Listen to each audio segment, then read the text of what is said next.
Alright दोस्तों, स्वागत है सभी लोगों का the beginning after the end के धमाकेदार वीडियो में। इस वीडियो में अपन लोगों को पता चलेगा कि आखिर ये मानवा क्यों यूनिक है बाकी मानवास के कंपैरिजन में। इसीलिए दोस्तों कुर्सी की पेटी बांध लेना और एकदम आखिरी तक बने रहना। पिछले पार्ट में अपन लोगों ने देखा आर्ट बहुत ही बुरी तरीके से फंस जाता है, तभी एकदम लास्ट में एंट्री हो जाती है विंसम की। इस वाले वीडियो के बिल्कुल स्टार्टिंग में अपन देखते हैं विंसम कहता है तुमने जो कुछ भी अकेडमी के लिए किया वो एक अच्छा काम है, लेकिन तुम्हें खुद की और लेडी सिल्वी की सेफ्टी इस बात का सबसे ज्यादा ध्यान देना था। आर्ट कहता है ऐसा इसलिए क्योंकि मेरी जिंदगी में कई सारे और भी लोग हैं जिनकी की मैं खुद से ज्यादा चिंता करता हूँ। विंसम कहता है ठीक है, जो हुआ उसे जाने दो, लेकिन अभी तक मैं नहीं समझ पा रहा हूँ कि वो लोग तुम्हारे बेस्ट फ्रेंड को क्यों ले गए। आर्ट कहता है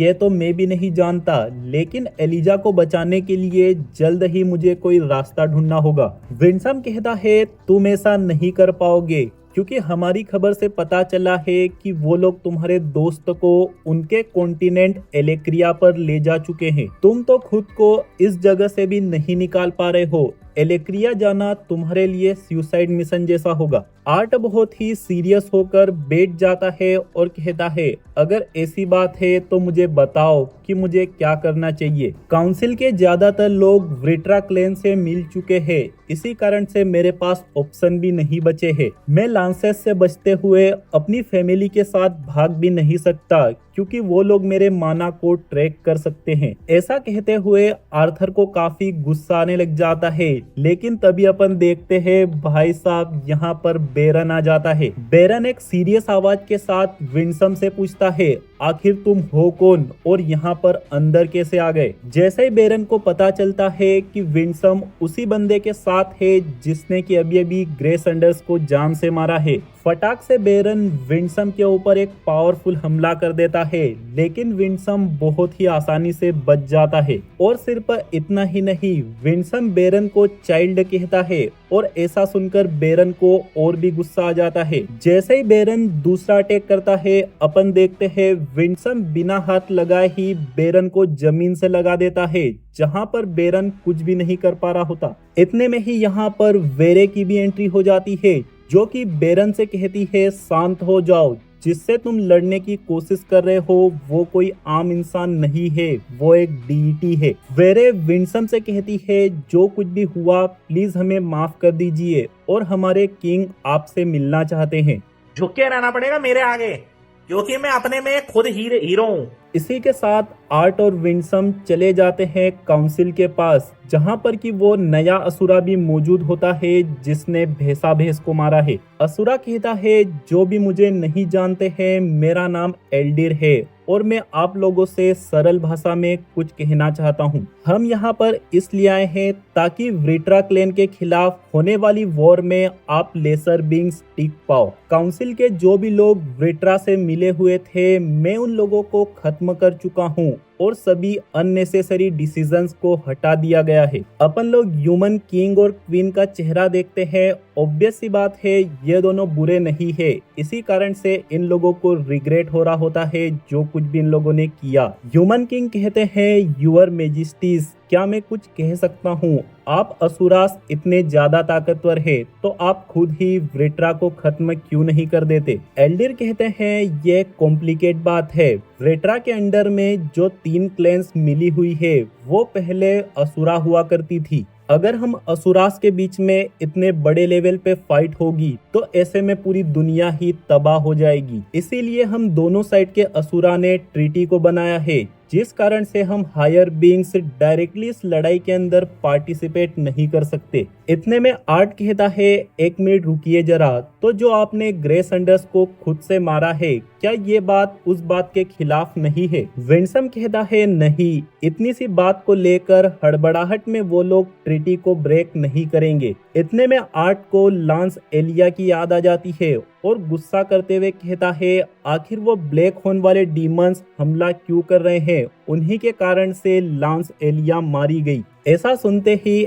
एल्फ किंग हैरान हो जाते हैं और कहते हैं आर्थर आखिर इस बारे में तुम्हें कैसे पता। इतने में एल्डिर कहते हैं बॉय मैं देख पा रहा हूँ जब विंसम ने मुझे बताया कि तुम सिंपल नहीं हो वो बात सच है, और तुम्हारे सवाल का जवाब ये है कि वो मॉन्स्टर्स कोई असुरा नहीं है, वो लेसर बींग्स है जिनके ऊपर कई सारे एक्सपेरिमेंट्स किए गए हैं। एल्फ क्वीन कहती है तो एलेक्रिया के पास ऐसे मॉन्स्टर्स है जो कि लांसेस तक को भी मार सकते हैं, ऐसे में हम लोग जीत कैसे पाएंगे। एल्डिर कहते हैं वैसे मॉन्स्टर्स एग्रोना के लिए खास है और लिमिटेड है, इसी कारण से बिना सोचे समझे अब वो उनका इस्तेमाल नहीं करेगा जब तक कि मैं यहाँ पर मौजूद हूँ। आने वाली वॉर में आप लोग मुझे जनरल मान सकते हो, यही चीज इस वॉर में असुरास बेस्ट कर सकते हैं इस कॉन्टिनेंट के लिए। दोस्तों अगर ये बंदा डिकेतिन की साइड से लड़ने वाला है तो फिर तुम लोग सोच सकते हो लड़ाई का लेवल कितना खतरनाक होने वाला है। इसी के साथ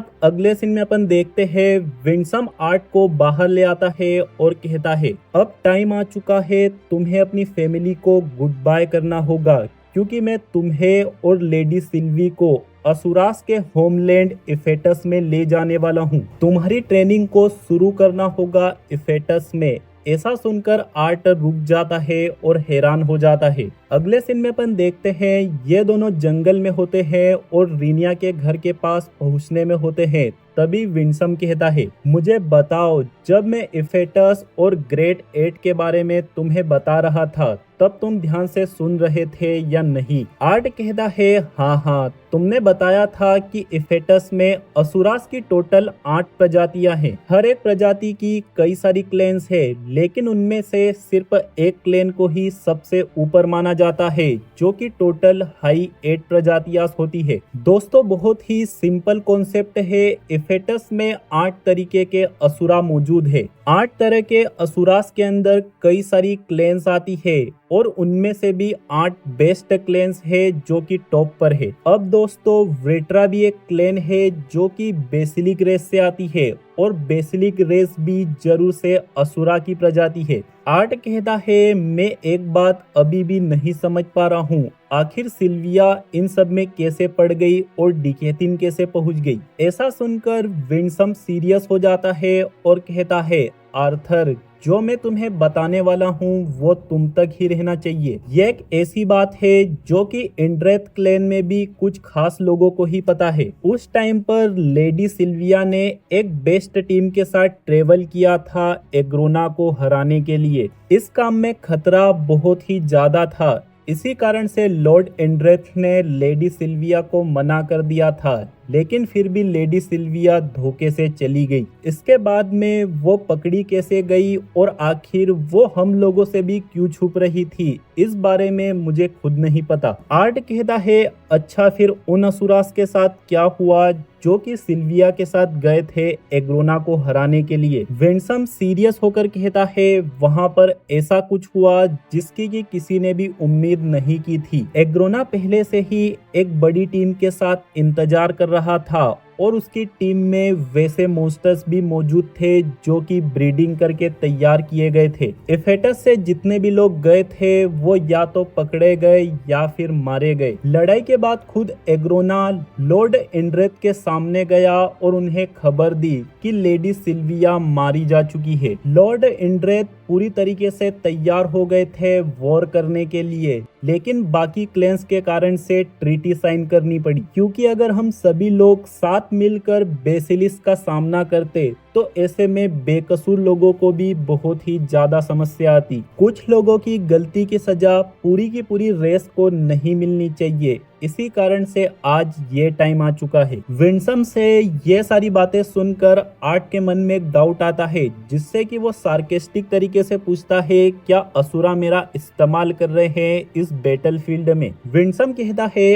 अगर तुम इस बात को इस तरीके से देखो कि तुम अपनी फैमिली और फ्रेंड्स को बचाने के लिए सब कुछ कर रहे हो तो अपन दोनों के लिए ज्यादा बेटर होगा। और अब फैमिली की बात आ चुकी है, इसीलिए क्या तुमने सोचा है कि तुम अपनी फैमिली के सामने ये सारी बातें कैसे रखोगे? विंसम के ऐसा पूछते ही आर्ट रीनिया के घर में चला जाता है और अपनी फैमिली से मिलता है। एकदम से ही आर्ट की फैमिली एक बहुत ही खतरनाक प्रेजेंस को फील करती है जो कि होती है विंसम की। इसी के साथ आर्ट सभी लोगों को विंसम से इंट्रोड्यूस कराता है। आर्ट अपनी फैमिली को सिर्फ इतना बताता है कि विंसम ने मेरी जान बचाई है और ये मेरे टीचर है। इसी के साथ अगले सीन में अपन देखते हैं आर्ट एलिस और रे के साथ बैठ जाता है और उन लोगों से प्राइवेटली कहता है, मेरे पास काफी कुछ है आपको बताने के लिए, लेकिन मैं एक ऐसी बात से शुरुआत करता हूँ जो कि मैं आपको काफी लंबे समय से बताना चाहता था।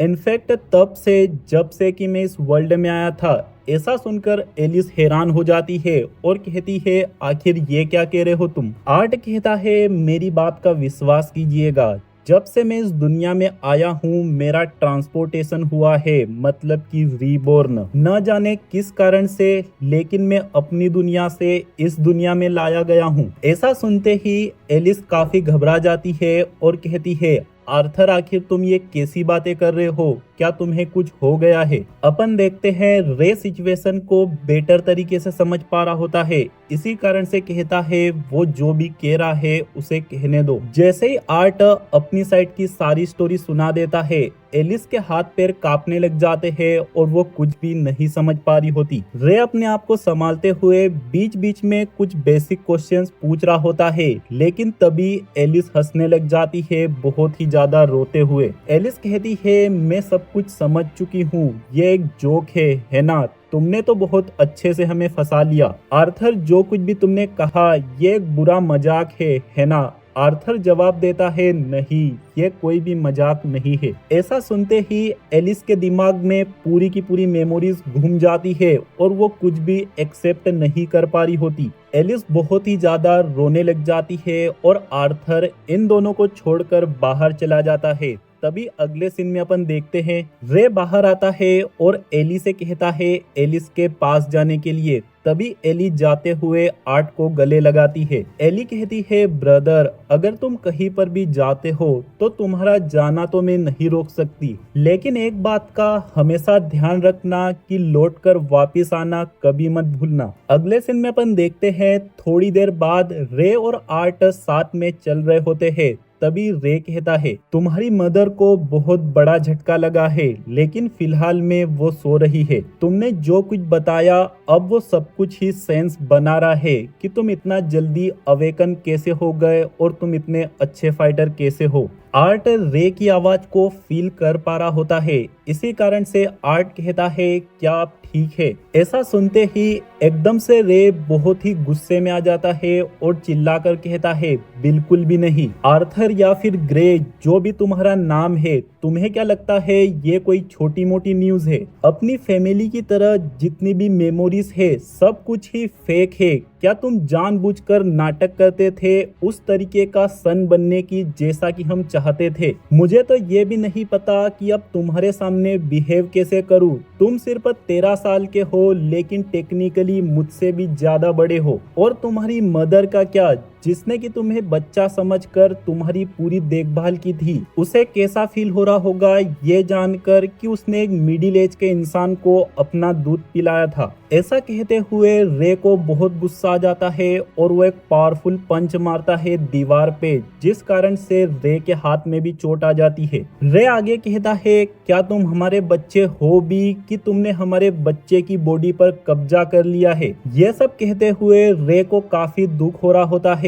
इसी कारण से रे कहता है, मुझे माफ करना, मेरा कहने का ये मतलब नहीं है। मैं सिर्फ बहुत ही कंफ्यूज हो चुका हूँ और कुछ भी डिसाइड नहीं कर पा रहा हूँ। आर्ट कहता है, आप सही है, और आर्ट डेड कहना चाह रहा होता है, लेकिन फिर भी वो रेनॉल्ड कहता है। सच्चाई ये है कि मैं खुद भी नहीं जानता कि आखिर क्या हुआ था। हो सकता है सचमुच में मैंने आपके बेटे को रिप्लेस कर दिया। काफी लंबे समय से आपको मैं ये बताना चाहता था, लेकिन मेरी हिम्मत नहीं हो पाई, लेकिन अब मैं बता रहा हूँ जाने से पहले। रे कहता है, क्या अब तुम जाने वाले हो? आर्ट कहता है, हाँ, कुछ सालों के लिए मुझे दूर जाना होगा। ऐसा कहते हुए आर्ट यहाँ से जाने लग जाता है, लेकिन तभी रुक कर कहता है, पुरानी लाइफ में मुझे फैमिली के बारे में कुछ नहीं पता था, लेकिन जब से मैं आप लोगों के साथ आया हूँ, आप लोगों ने मुझे काफी कुछ सिखाया है। इसी कारण से पुरानी लाइफ के कंपैरिजन में आज मैं लाख गुना बेटर पर्सन हूँ। मैंने जितना भी दुख आप लोगों को दिया है, प्लीज मुझे माफ कर दीजिएगा और आपका धन्यवाद जो आपने मुझे अपने बेटे की तरह प्यार दिया। ऐसा कहते हुए आर्थर यहाँ से चला जाता है और रीनिया को गुड बाय करता है। रीनिया आर्ट के एक्सप्रेशंस को समझ पा रही होती है, इसी कारण से वो एडवाइस देती है खुद को संभालने के लिए और अपने आप को रेडी करने के लिए। विंसम यहाँ पर एक पोर्टल ओपन कर लेता है और आर्ट जाने से पहले पूछता है, विंसम क्या मेरे एक्सप्रेशंस के साथ कुछ गड़बड़ है? विंसम कहता है, हाँ, तुम्हारे एक्सप्रेशंस को देखकर मुझे पेंथानसुरास की याद आ रही है। वो लोग काफी इफिशिएंट फाइटर होते हैं, इसी कारण से वो अपने इमोशंस को छुपाना सीखते हैं। विंसम के ऐसा कहते ही दोस्तों ये दोनों बंदे निकल जाते हैं अपने रास्ते पर। दोस्तों जैसा कि अपन देख पा रहे हैं, इस तरीके की जितनी भी मानवास है उनमें एकदम ना के बराबर ऐसा होता है कि मेन कैरेक्टर अपनी पहली लाइफ के बारे में बता रहा हो, मतलब कि खासकर अपने पेरेंट्स को। The beginning after the end एक बहुत ही शानदार स्टोरी है। ऐसे मामले में मैं देख पा रहा हूँ जिस तरीके का पेस स्टोरी पकड़ रही है, आगे तो पता नहीं क्या ही धमाका देखने को मिलेगा। मेरे ख्याल से अब कल वाले वीडियो से आर्ट का ट्रेनिंग आर्क शुरू हो जाएगा और आर्ट एक बीस्ट में कन्वर्ट हो जाएगा। ठीक है दोस्तों, इसीलिए मिलते हैं कल के दिन धमाकेदार वीडियो में। सारे भाई लोग बने रहना, बाय बाय।